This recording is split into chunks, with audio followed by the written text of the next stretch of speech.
to support the agitations of the LGBTQ community as a condition for getting financial assistance from advanced societies.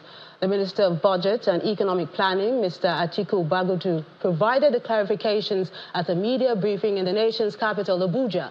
He explains that the agreement is a key legal document to promote cooperation between European Union member states and the Organization for African, Caribbean and Pacific States. The Minister of Information and National Orientation, Mr. Mohamed Idris, leads his counterpart in the Ministry of Budget and Economic Planning, Mr. Atiku Bagudu, to this press conference to address a burning issue. Nigeria's signing of the Samoa agreements is the focus of this briefing, following the reactions that it has generated since the federal government signed the deal on June 28, 2024. We will also continue to guarantee citizens' rights. The government received criticism, especially from religious leaders, for signing the deal, which is reported to contain clauses that compel members to support the agitation by the lesbian, gay, bisexual, and transgender communities for recognition as a condition for getting financial and other support from advanced societies. By falsely accusing the government of signing a deal to promote LGBTQ. We found that despicable and wicked because the allegation is nowhere in the document signed on behalf of the federal government. Surprisingly, the paper put forward no evidence nor provide the agreement allegedly signed to prove their point. The baseless and sensational story unfortunately formed a basis for khutbah, that means Friday sermons, by some of our respected imams around the country who were misled by the story, thereby raising tempers around the country. The Ministry of Budget and Economic Planning oversees the implementation of economic agreements, and the minister explains how the agreement will be beneficial to the country. The post-Cotonou agreement or the partnership agreement is a vital legal framework for cooperation between the OACPS and the European Union, with the aim of promoting sustainable development, fighting climate change and its effect, generating investment opportunities, and fostering collaboration among OACPS member states at the international stage. The federal government further clarifies that Nigeria is not negotiating for, nor has it received any loan to the tune of $150 million from the agreement. Dele Omoyeni, Channels Television News. Earlier, I spoke with the chairman, Human Rights Committee, African Bar Association, Mr. Sonny Ekwokusi, regarding the Samoa agreement. The Samoa agreement, once you put your pen to paper and you sign, it becomes functional, it becomes operational. You don't have to domesticate, because I'm a lawyer for many years now, so I know about ratification and domestication by virtue of Section 12 of the 1999 Constitution. But this one is like signing an open check, because under the Samoa agreement, the Council of Ministers, headed by the European Union, will be meeting regularly and be making decisions binding on those who have signed. So, Samoa agreement has not even ended, okay? People are talking about that it contains LGBT. No, it also contains LGBT, comprehensive sexuality education, teaching our kids how to have sex, how to be sterile, how to masturbate, and all that. It also contains abortion, it also contains transgender. But it's alleged that this clause was expunged in the agreement. No way, it has not expunged. We told them not to expunge it, and the EU said no. Okay? After Nigeria refused to sign, the EU started lobbying the African countries. Namibia has not signed, because Namibia said it cannot sign because the agreement does not have what is called in law interpretation clause. Because we told them to put interpretation clause and say that under no circumstances can any articles of this agreement can be construed to promote LGBT, abortion, transgender, and they refused. The EU refused. Don't forget that it's an EU agreement. So in our agreement, the parties should sit down and cancel. Those Those articles were not expunged. They are there, okay? I've mentioned 2.5. If the minister wants to do a debate, I can appear, we can talk about it, can bring the agreement, and I can explain the language of that agreement. I'm familiar with them because I also go to the United Nations. I know the language of the EU. I know the EU in my pocket. I know the language. I know what they are talking about. And I was the lawyer that stopped Dr. Danjuma to pass a bill at the National Assembly called Women's Reproductive Rights. That was 2006. And we told them that women's reproductive rights is euphemism for abortion. And that bill was struck out.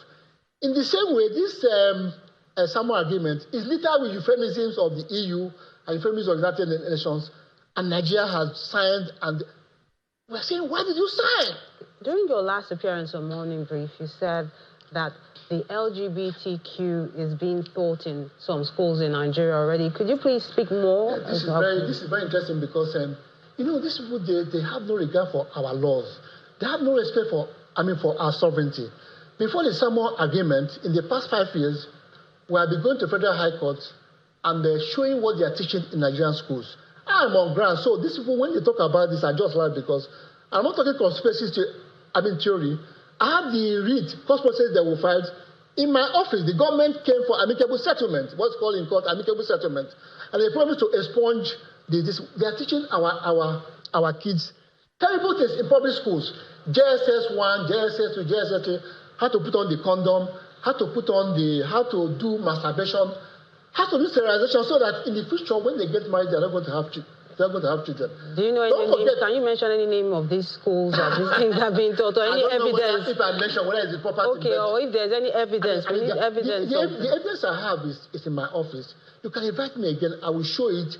Or if the minister wants, I can bring what we find. We exhibited the syllabus. I have the syllabus. We exhibited the session where that they are being taught masturbation, and tell them that sex is their right. They should don't bother about their parents. These are JSS. They should do sterilization so that they don't become pregnant. And the danger is that these girls, when they get married, they're not going to have children. The processes are biopoint. I already have processes where biology, chemistry, and integrated science, I'm sure you saw the biology, chemistry, and physics, they were smeared by watermark in a description saying, my mother is a harlot. My father is an armed robber.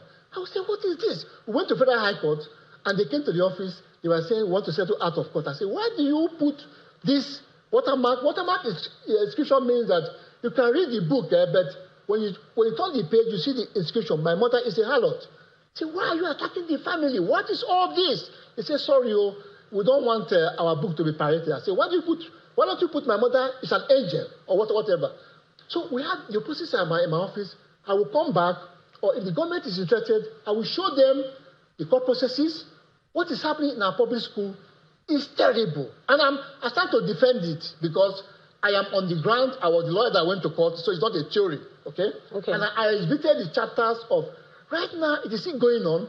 In mathematics, they will tell them 20 condom minus 2 condom. Terrible thing. This is what has, destroyed the West, They're bringing it to Nigeria. Now, going forward, what should Nigeria do? What Nigeria should do is that a clause should be put in that, but we are saying either Nigeria should withdraw, or a clause should be put there. This is to tell them that we're not anti-government. Put a clause to say that under no circumstances will any article of Samoa agreement be construed to mean LGBT, to mean abortion, to mean transgender. If that clause is inserted, it's called a proviso in law. It's called a proviso. I've been practicing law for almost 40 years, so I know what I'm talking about. Put a proviso that says, under no circumstances, can this, any word of this somewhere be interpreted as, if they do that, that would be fantastic, but EU will not allow it because EU is just interested in promoting this.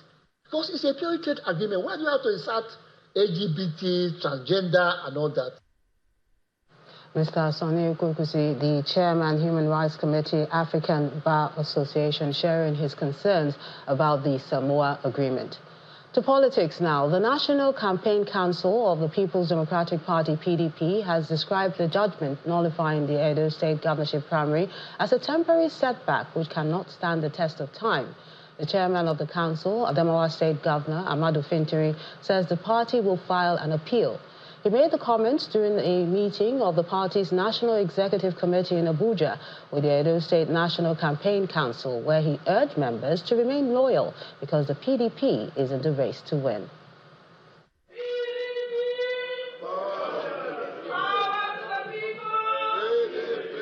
This is the first meeting of the National Campaign Council of the People's Democratic Party for the forthcoming governorship election in Edo State after it was inaugurated 2 weeks ago.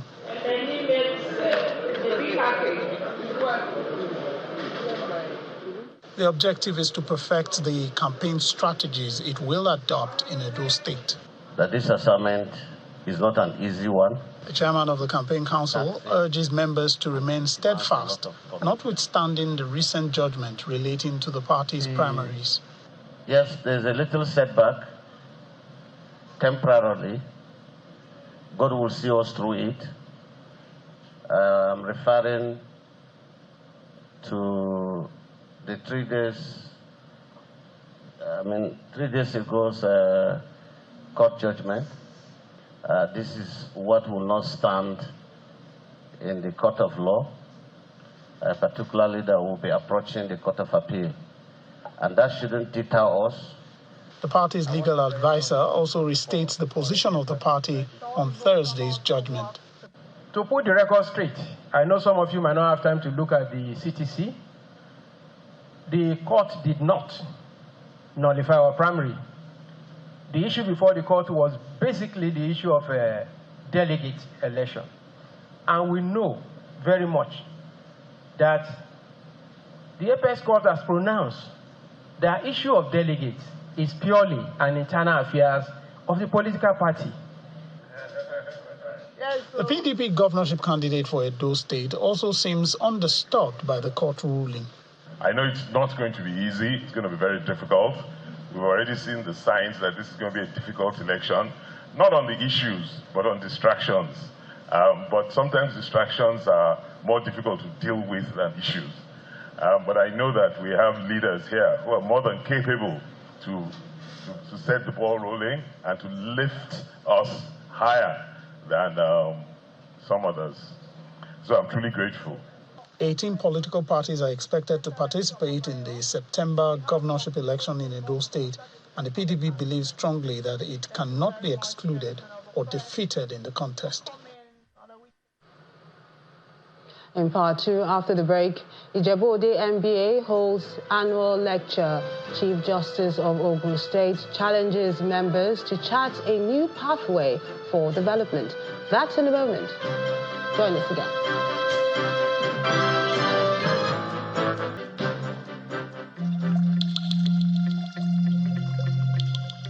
The Duchess International Hospital caters to every aspect of a family's health needs.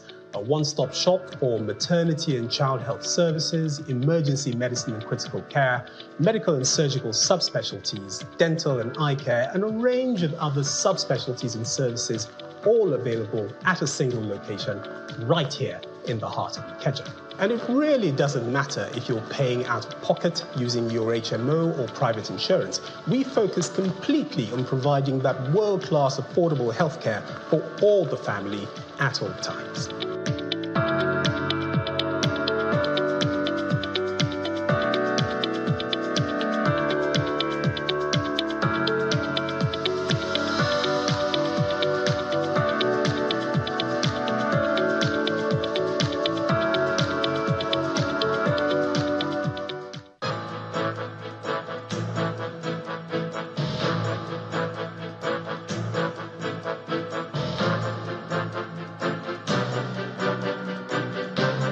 Welcome back. If you're just joining us, you're watching the news at 10, coming to you live on Channels Television Lagos.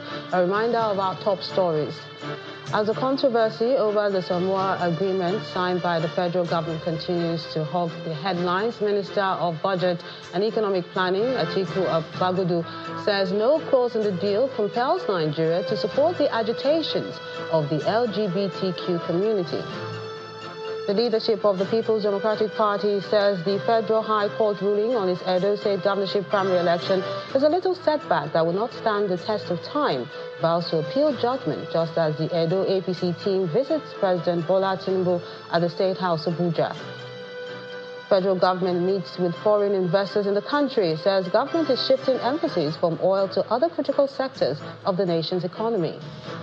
An airstrike on Gaza school kills at least 16 people, with dozens others injured in a building sheltering thousands. Congress APC Senator Adams Oshomole has asked that political parties be encouraged to obey the laws that regulate the conduct of primaries in the country. He was speaking after leading an APC delegation made up of the governorship candidates of the party and his running mate to visit the president at the State House Abuja. He dismissed insinuations that the crisis surrounding the PDP governorship primary was orchestrated by the APC, insisting that it was an internal crisis.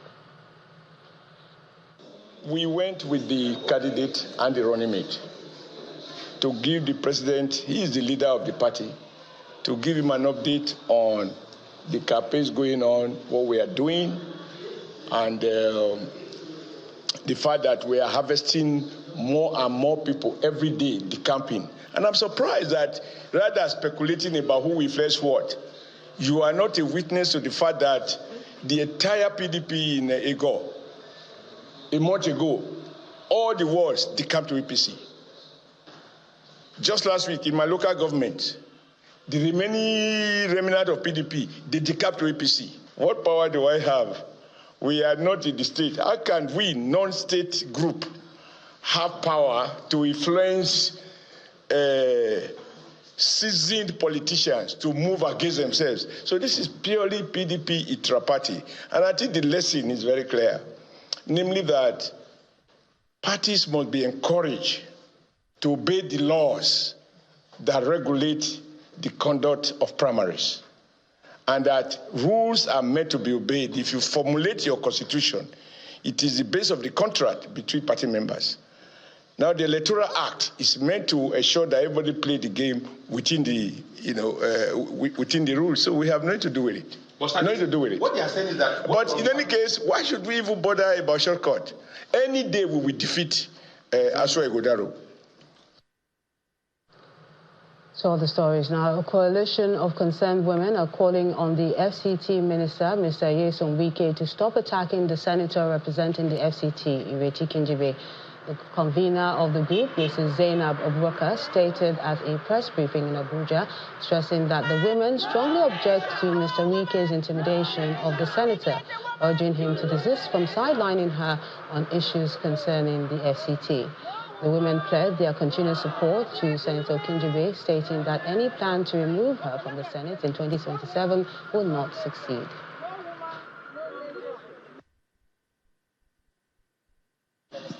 The minister should swallow his pride.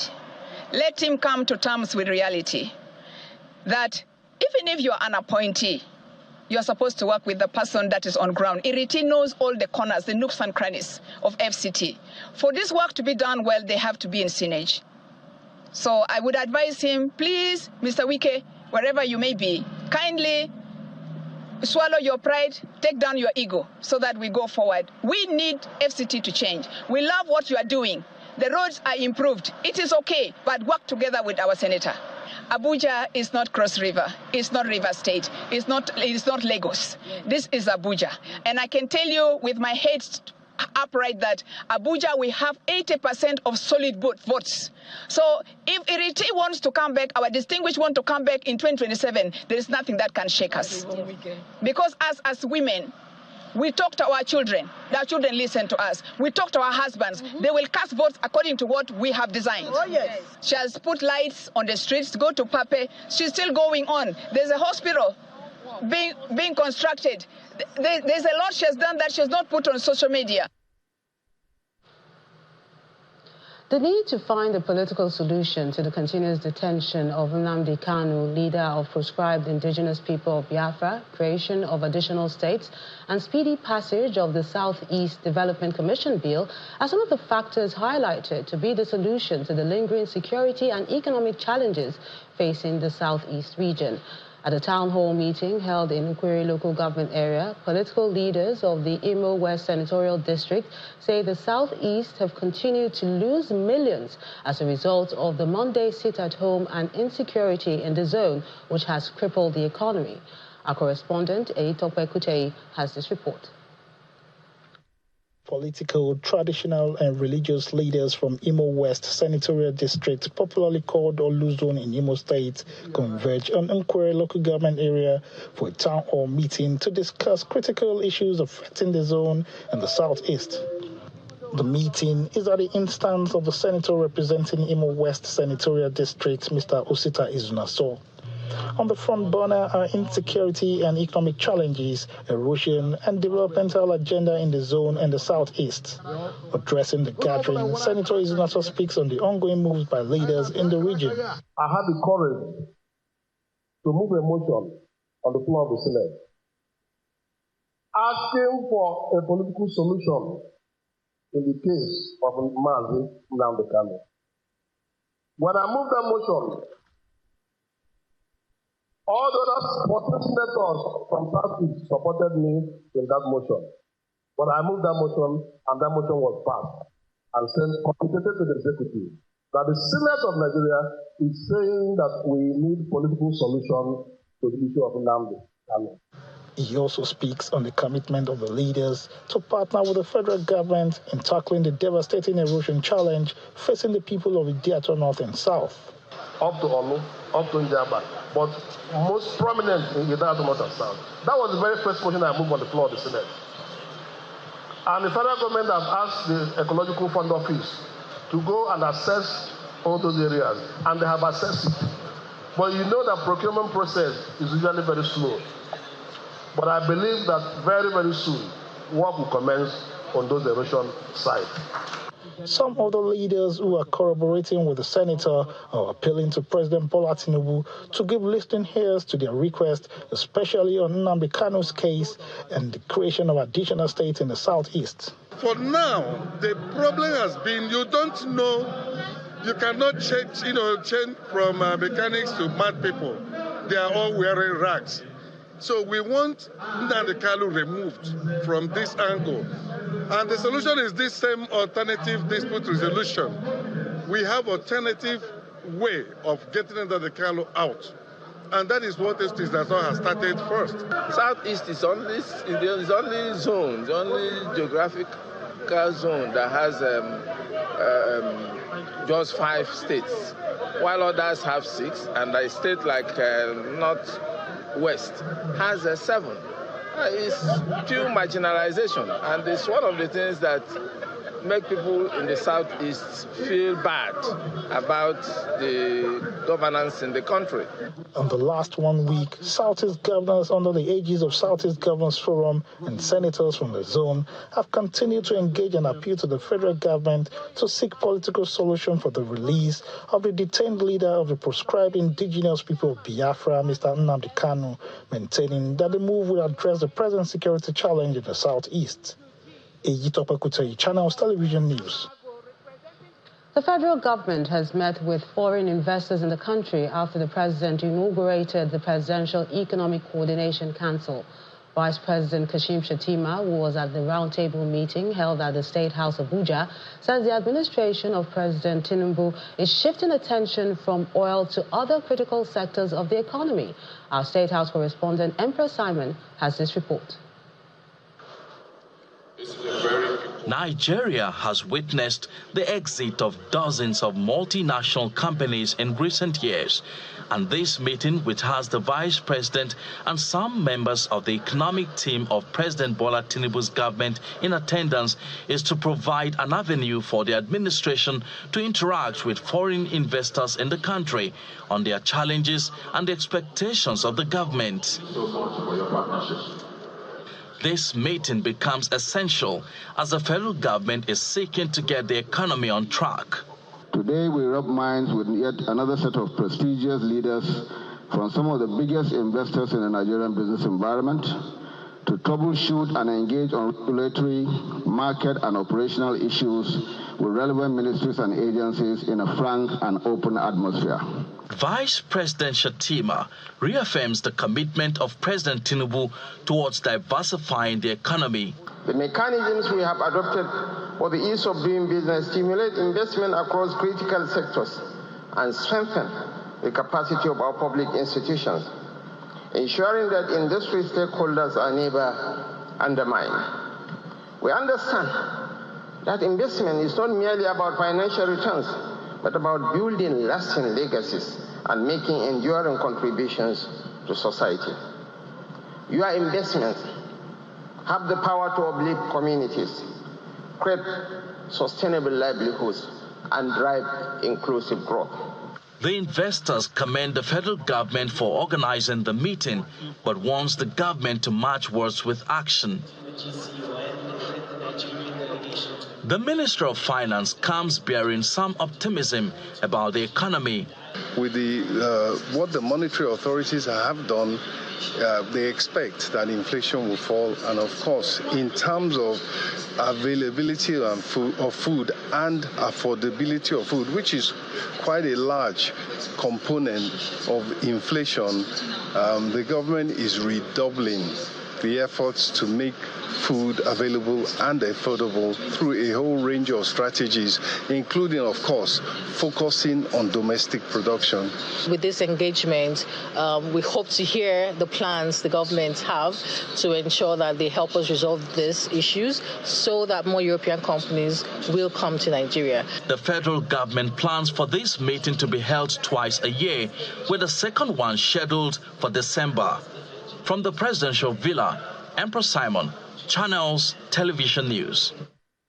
The Chief Justice of Ogun State, Justice Musumola Dipeolu, has challenged members of the bar to maintain a high level of ethical standard in order to protect the society from injustice, enforce all rights and redress all wrongs. She made the call at the 26th annual bar lecture of the Ijebu-Ode branch of the Nigerian Bar Association.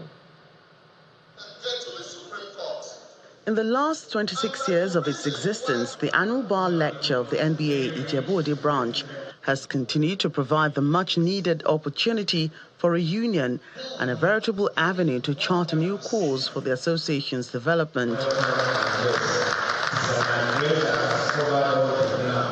This year's edition, which was held at the Chris Ogunbanjo Center in Erunwon, Ijebu-Ode local government area of Ogun State, was well attended by judges, members of the bar and bench, traditional and religious leaders, as well as members and officers of the Ijebu-Ode branch of the NBA. Chief Judge of Ogun State, Justice Musumola Dipeolu, represented by Justice Lanre Onofowokan, sets the ball rolling with a challenge to members of the bar and bench to uphold the sacred principles of integrity, fairness and equity in their dealings with society. A society's true freedom requires the rule of law and justice, and a judicial system in which the rights of some are not secured by the denial of the rights of others. This then is the primary duty of the bar, to protect and to serve, to ensure that the rule of law is upheld and justice entrenched.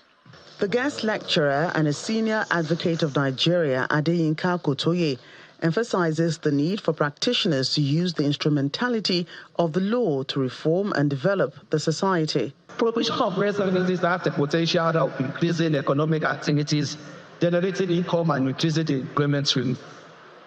If states are allowed and encouraged to provide same within their territories, some of states or in zone like the Southwest may thereafter make arrangements and lead each other by trade.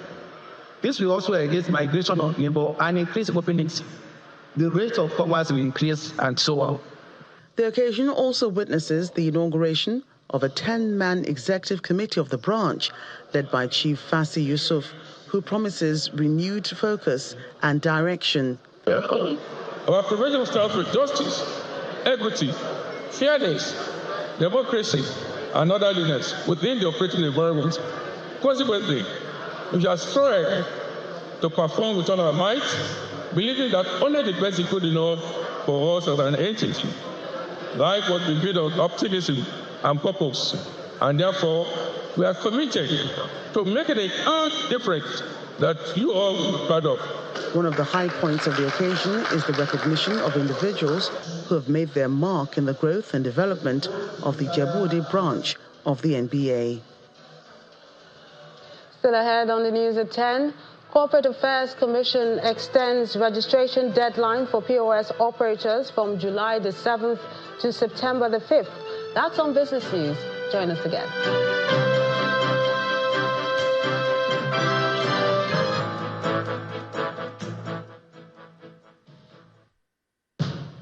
Big tech wasn't really here. What have they seen in the past 10 years, which is making all of them want to put their HQ here? If you're a business that sees itself growing global, we'll definitely need some sort of like boosts. We need to tap into those existing networks that these big tech companies do provide.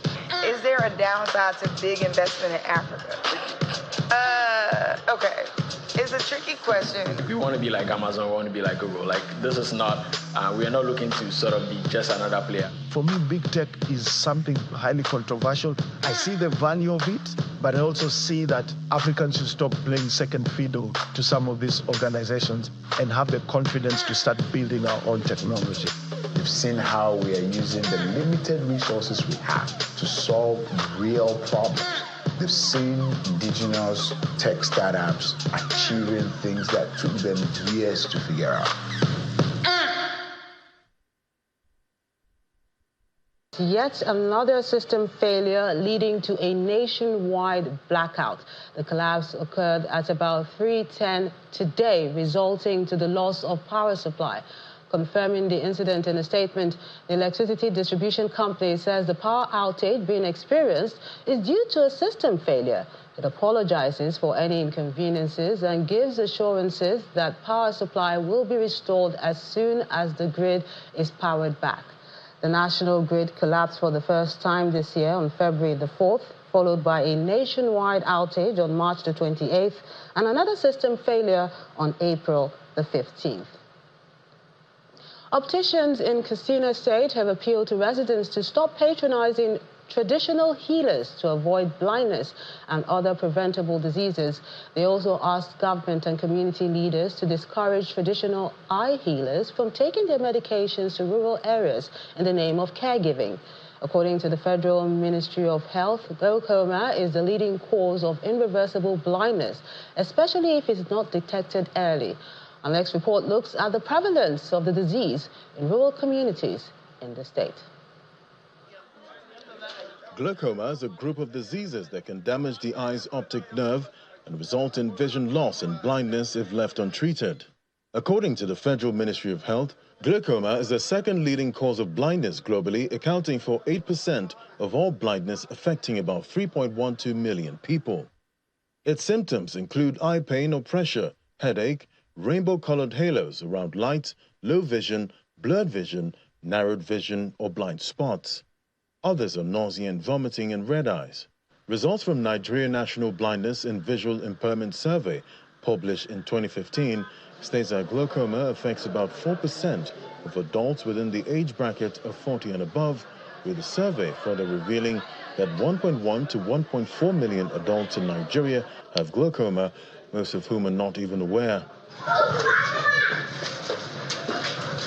Welcome to the world of Jamilu Maharazu, a glaucoma patient in Katsina State.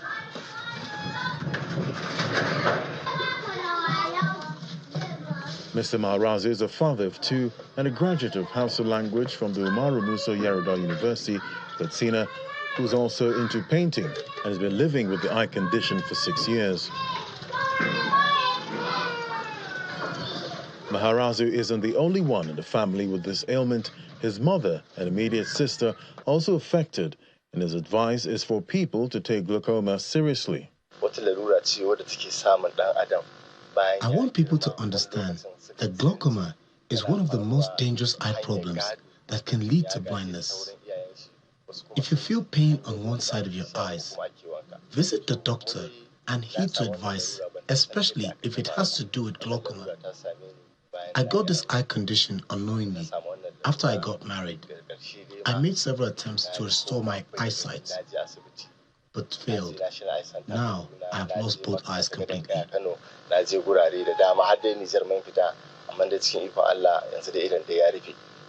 An eye specialist with the Casino Eye Center says glaucoma can be treated traditionally. He advises those suffering from the ailment to approach specialists who will treat it using the standard procedure. You cannot stop community from patronizing it, no matter how you do, because there is belief associated with that. So let's come with them and show them some of the key areas where we have problems with them in order to have more understanding. Providing further insight into how glaucoma can be dealt with, an optometrist, Dr. Chidima Ogu, advises residents to avoid excessive sun exposure and any other heat conditions which can negatively affect not only their eyes but other parts of the body. The UV rays actually affects our vision.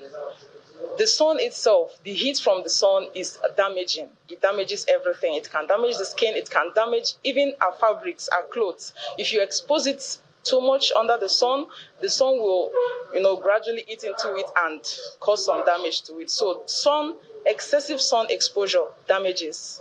Same thing applies to the eyes. If you're always outdoors, especially when the sun is so high, you're always there, on the long run, it will cause you some damage to your eyes. There's one particular eye condition. It's mostly seen on the conjunctiva. It's called pterygium. So one of the major causes is excessive exposure to heat. And the heat can be the one from the sun or from the oven or from anywhere, but mostly from the sun. Experts say early detection of glaucoma through routine eye exams is the best way to protect eye health and prevent vision loss, adding that glaucoma testing should occur every 1 to 3 years after age 35 for people at high risk, 2 to 4 years before age 40, 1 to 3 years between ages 40 and 54, 1 to 2 years between ages 55 and 64, and 6 months to 12 months after age 65. The Hydrocarbon Pollution Remediation Project, HYPREP, has inaugurated a 13-man technical planning committee to oversee the establishment of the Center for Excellence in Environmental Restoration. The inauguration took place at the office premises of HYPREP in Port Harcourt, the River State capital. Our correspondent, Deborah Agbalama, has this report. It's not a regular event, but a small gathering of HYPREP's management team and members of the Center of Excellence Planning Committee, dubbed CER. The committee is chaired by a former Vice-Chancellor of the University of Port Harcourt, Professor Don Baridam, with other members, mainly academics and administrators, with a mandate to deliver a world-class research center to the Ogoni people and the world at large. Inaugurating the committee, HYPREP's project coordinator, Professor Nina Barinizabe, emphasizes the importance of community engagement and stakeholders' involvement in the project. So I want to, on behalf of the management of HYPREP, thank all of you distinguished scholars, our mentors, and industry actors that have accepted to support the work of HYPREP to drive this particular important aspect of our work. Committee members gave some insight on their plans for the center. It is for the committee now to advise on how the center will stand, talking about the legal framework, and we'll also have to consider what type of governance it will be and what type of research it will carry on. With this, if the committee can advise HYPREP, I think the whole idea of Center of Excellence will really be something that will stand firm. I also think that we have a polytechnic here in Buri, very close to that center. And we can also develop a research center in the Ken Sarua Polytechnic in Buri, because that is also an educational institution. And we don't even need to stop there. University of Port Harcourt is there. River State University is there. So we have many institutions where this research can be connected to. Hyprep says the SIA project, which is 60% complete, will occupy 29 hectares of land in Wiakara, Kana LGA, with over 600 youths working at the site and an estimated 1,000 engaged in the course of the project's duration. Deborah Balama, Channels Television News. The governor of Osun State, Mr. Ademola Adeleke, has inaugurated the 5.3-kilometer Okpanam-Ibuza Link Road connecting two fast-growing urban areas in Delta State, urging road users to imbibe a good maintenance culture. He also commended his Delta State counterpart, Sheriff Oborivori, for bringing meaningful development to all parts of Delta State. Okpanam and Ibuza communities in Oshimili North local government areas are two fast-growing communities in Delta State. An inauguration of this 5.3-kilometer road with drainage system is another feather in the cap of Governor Sheriff Oborivori's administration. To commission the project is Osun State Governor Mr. Ademola Adeleke. Speaking on behalf of both communities, the traditional rulers expressed delight and seizes the opportunity to make more requests. Like Oliver Twist, I'd like to ask my governor two things more. One is to underline our request that link between Okpanam and Obolu will make the whole road from Duzo to the airport internal to the local government. Governor Adeleke is entertained with different cultural dance on display.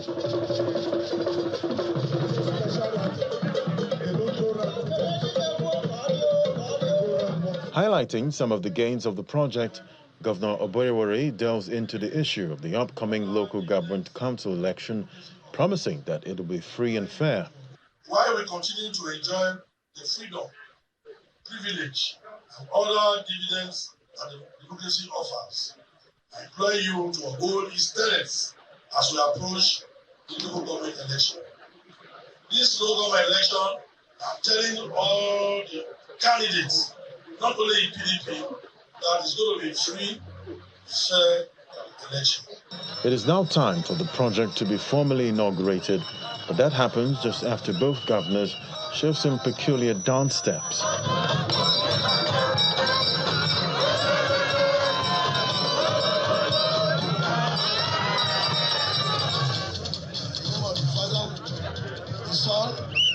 And the Holy Spirit.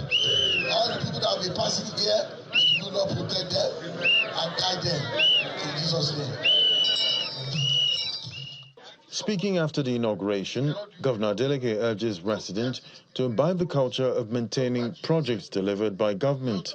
Drive nice there and enjoy it. And don't put trash, dirty everywhere because they are trying for you guys.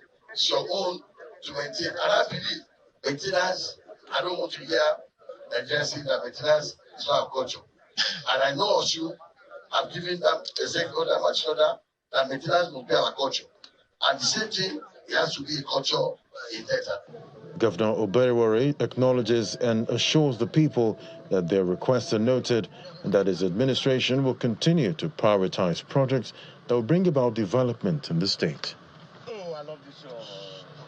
Company news now. PayAza Africa Limited, a leading provider of comprehensive payment solutions catering to businesses of all sizes and industries across Africa, has relaunched its brand in a colorful ceremony in Lagos. The company says this relaunch, titled 2.0, is aimed at providing better services to its esteemed customers, not just in Nigeria, but around the world.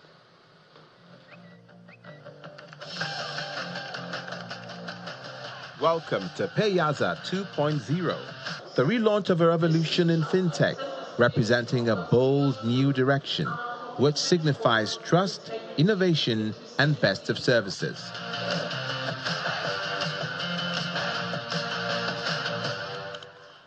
The colorful and imaginative occasion is a demonstration of the company's philosophy of creativity incorporated in PayAza's DNA, and how SME subsector will be impacted across Africa. One of our core value is speed and no limit. So the speed is for us to rebrand from the old way of doing things, and the no limit is we moving to a new phase and rolling out innovative products to help the MSME sector of the economy. Customers are merchants all over the world. They're in for, an upgraded version of Payaza. Now you can do your transactions, run your transactions smoothly, hitch-free, and, we're just basically here. We've just basically rebranded to make our customers' lives better. Launched in 2021, the company has continued to grow within Nigeria and beyond and aims to ensure more efficient services are available across the 19 countries where it is present. In terms of payments and collections, and basically very soon everybody will be able to testify that Payaza Africa is the best in terms of collections, in terms of payments, and all our other services. For the next 24 months is us rolling out innovative products to promote the MSME sector of the economy. While we are doing that, we also try to do more of CSR to pay back to the society. As the world continues to embrace Fintech, Nigeria and Africa is not left out, as Payaza Africa revolutionized the financial technology landscape. This innovative solution and strategic leadership, the company notes, is setting new standards for industry excellence, depicted by its newly relaunched brand, the Payaza 2.0. Time to find out what's happening in the world of business. Will Yvonne has details.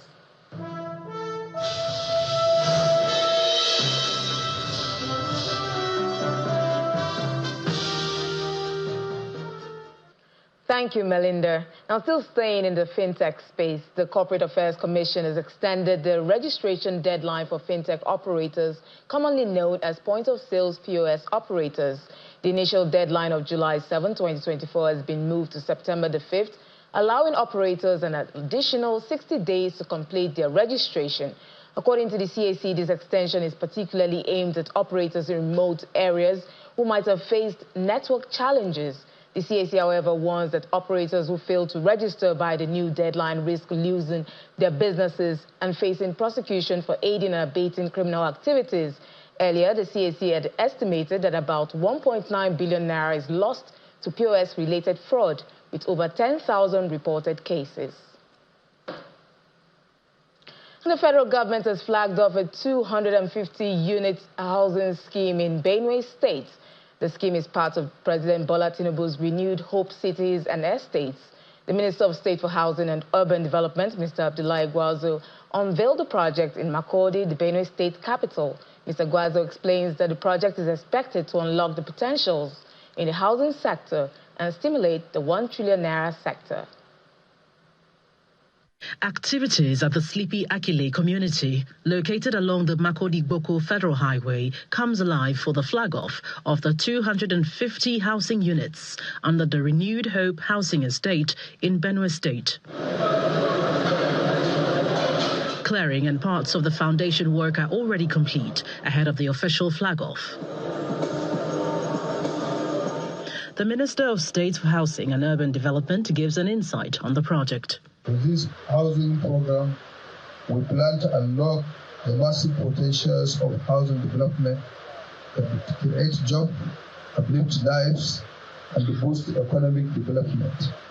This is in line with the renewed hope agenda of Mr. President to stimulate inclusive growth, lift 100 million Nigerians out of poverty, and build a $1 trillion economy. The Benue State government is also making land available for the project, while the Federal Mortgage Bank has earmarked over 100 billion naira for off-takers to ensure quick delivery. We are happy that the contractors have mobilized to site, and with what we've been told, this place will be completed in 3 months. We would like a partnership that will help every citizen get maximum benefit for the federal-owned parastatals, such as the Federal Mortgage Bank, the Federal Housing Authority, the Nigeria Housing Fund, and a host of others. As a measure of this commitment, we provided a 100 billion African guarantee for the development and construction of 3,112 housing units at Karsana, Abuja, which was flagged up by President Bola Ahmed Tinubu last February under a grand arrangement to deliver 100,000 housing units across the country. The guarantee has facilitated the mobilization of the required funds by a consortium of developers. The planned nationwide delivery of the project is aimed at reducing the housing deficit and ensure that civil servants are able to secure decent accommodation. Now, Nigeria's FX reserves a sustained bullish momentum, rising further this week to hit a 13-month high. According to latest CBN data, gross reserves increased by $465.21 million to $34.66 billion as of July the 4th. Analysts say that despite the recent accretion to FX reserves, activities in the FX market remain weak due to no significant inflows from the CBN. Now, the domestic stock market ended the first trading week of July in the red. No thanks to profit taking on some bellwether stocks. As a result, the market's main index fell by 0.04%, bringing the month and year-to-date performance to 0.04% and 33.77% accordingly. Veritas Capital Assurance plc topped the list of gainers with a 25% price appreciation. UPDC Real Estate Investment Trust Limited led losers, down by 17.43%, while the trio of Fidelity Bank, Universal Insurance plc and GTCO were the top three traded this week.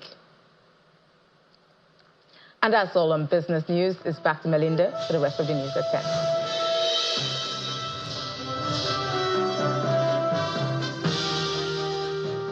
Many thanks, Will. Let's cross over to our Abuja studios, where Victoria Longjohn is standing by with the latest from the world of sports.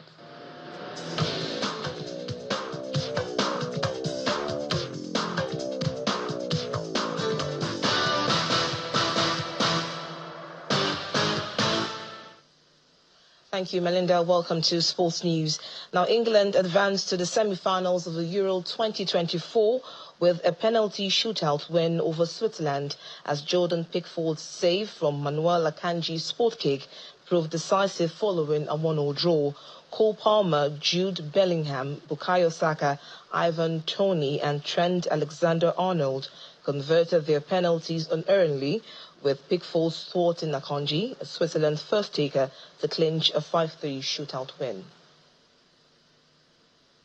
And the Netherlands struck 2 second-half goals in 7 minutes to come from behind to beat Turkey 2-1 and set up a Euro 2024 semi-final clash with England.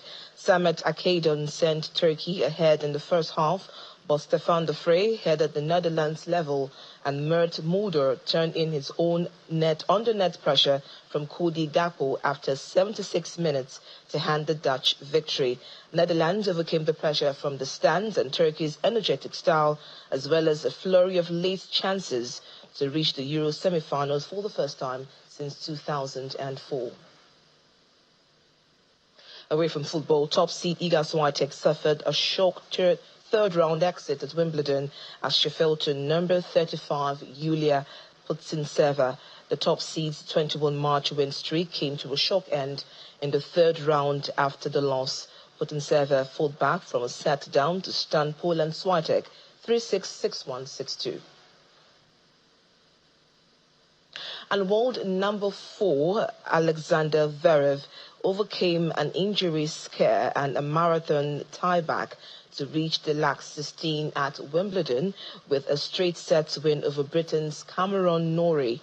The 27-year-old suffered a worrying moment at 2-all in the second set when he slipped and fell, appearing to twist his left ankle and jar his knee as he sprinted towards the net to center court. However, Zverev came through 6-4, 6-4, 7-6, with a tiebreaker taking more than 20 minutes to complete to make the fourth round for the third time. And that's it on Sports News. Is now back to you, Melinda.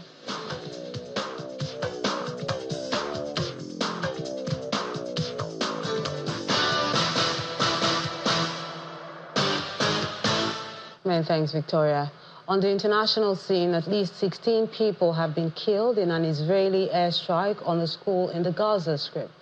According to a report by Palestinian officials and the Hamas-run health ministry, dozens more have been injured in the attack on the building, which was sheltering thousands of displaced people at the Nusayri refugee camp in central Gaza. It adds that adults and children were screaming in a smoke-filled street covered in dust and rubble as they ran to help the injured. However, the Israel Defense Force, that's the IDF, said it struck several terrorists operating in structures locating in the area of the school. U.S. President Joe Biden's Friday night television interview does not seem to have quelled an uprising within his own party to end his campaign after a halting debate performance against his Republican rival Donald Trump.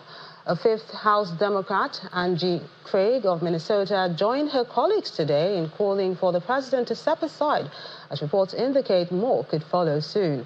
In his rare primetime ABC News interview, Mr. Biden dismissed his debate performance as just a bad episode and said only the Lord Almighty could convince him to end his bid for re-election. While no senior members of the party have called on the president to quit, the unease amongst the Democrats is palpable.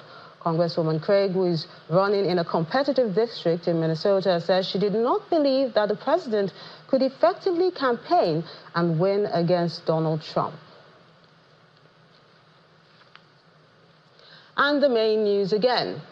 The federal government today cleared the air on the controversial Samoa agreement as the Minister of Budget and Economic Planning, Atiku Bagudu, said no clause in the deal compelled Nigeria to support the agitations of the LGBTQ community.